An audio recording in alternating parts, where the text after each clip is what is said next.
Dear students, welcome to a new session, Career Counseling with Quran and Today Life. Today's topic is Valentine's. What's a Valentine's Day? 2020 में आज वाकई हम Valentine's day मना रहे हैं। और वैलेंटाइंस डे है क्या? आज हर कपल्स,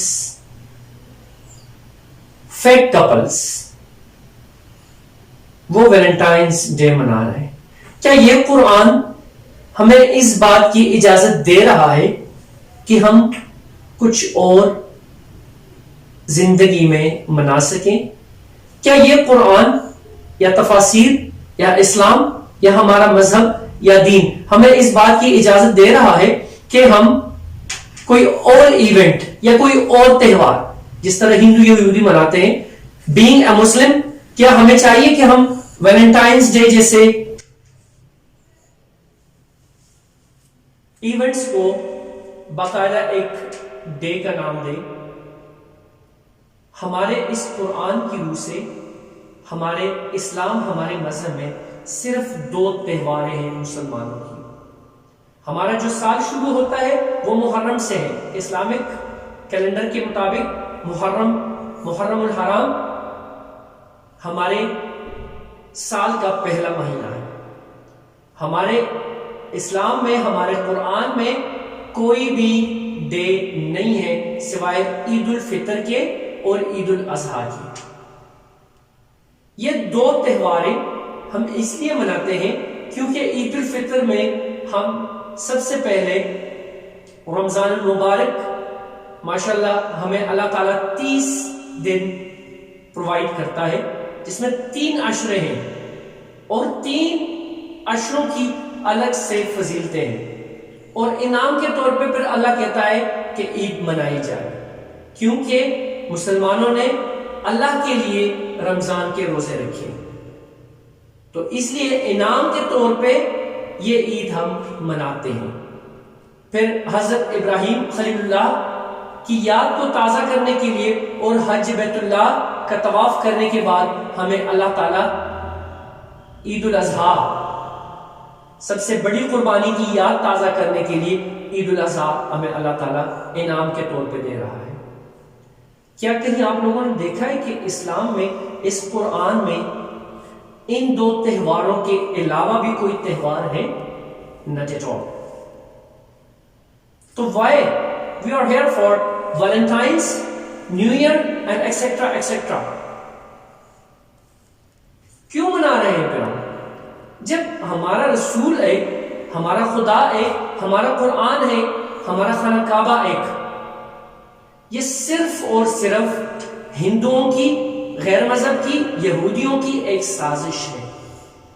हमें अपने असलाफ से, हमें अपने कुरान से, हमें इस्लाम से, हमें दीन से दूर करने के लिए हमारे बीचों बीच ये चीजें लेके आ रहे हैं। और अगर एक कपल जो भी है, ठीक है, मतलब फेक रिलेशन, देखिए हमारे मजहब में सूरह निसा है। सूरह निसा में बाकायदा अल्लाह ने हुक्म फरमाया कि अगर कर सकते हो तो एक करो, अगर निकाह कर सकते हो तो एक से करो, अगर आपके पास सोर्सेज हैं 2-2 करो, इंसाफ कर सकते हो 3-3 करो, 4-4 करो, 4 तक हुक्म है इस्लाम में।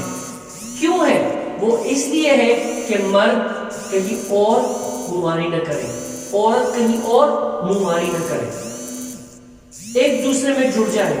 और सूरह बकरा में है कि मियां बीवी दोनों एक दूसरे का लिबास है। मियां को कहा है कि तुम बीवी का लिबास हो, बीवी को कह दिया कि तुम मियां का लिबास हो। इस लिबास को पहन के रखना, उतारना नहीं है। जब उतारोगे तो बेहयाई होगी, रुसवाई होगी, गुनाह होगा और गुनाह कबीरा होगा।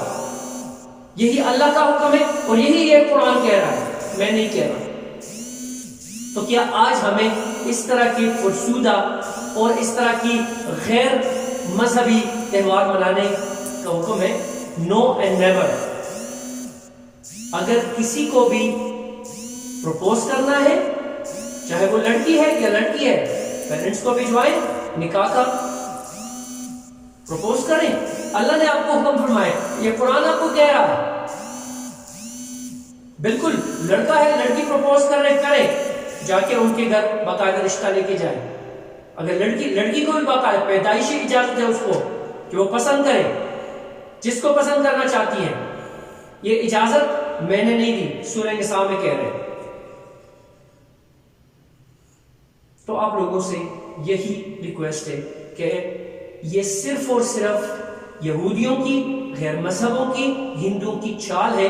ہمیں اپنے اسلاف سے، ہمیں اس قرآن سے، ہمیں اپنے رسول نبی کریم صلی اللہ علیہ وآلہ وسلم سے، ہمیں اپنے صحابہ کرام رضی اللہ عنہ کی محبت سے، خانہ کعبہ سے دور کرنے کے لیے. اس کا کوئی منطق نہیں ہے، اس کا کوئی جواز نہیں ہے. صرف 2 تہواریں ہیں ہماری، یہ ذہن میں رکھے اور اس دل میں رکھے اور یہ تہیہ کر لیں کہ آج سے ہم یہ چیزیں نہیں منائیں گے. کوئی غیر رسم، کوئی کچھ بھی نہیں. جو قرآن میں ہے، جو اسلام میں ہے، جو دین میں ہے، اسی پہ ہم چلیں گے اور اسی قرآن کو لے کے چلیں گے. کیونکہ ہمارا جو کلاس کا ہے سب کچھ جو ہم کہہ رہے ہیں کہ today's life career counselling with Quran, اور اسی قرآن کو آپ کے سامنے کھول کے بیان کریں گے انشاءاللہ. وما علینا الا البلاغ.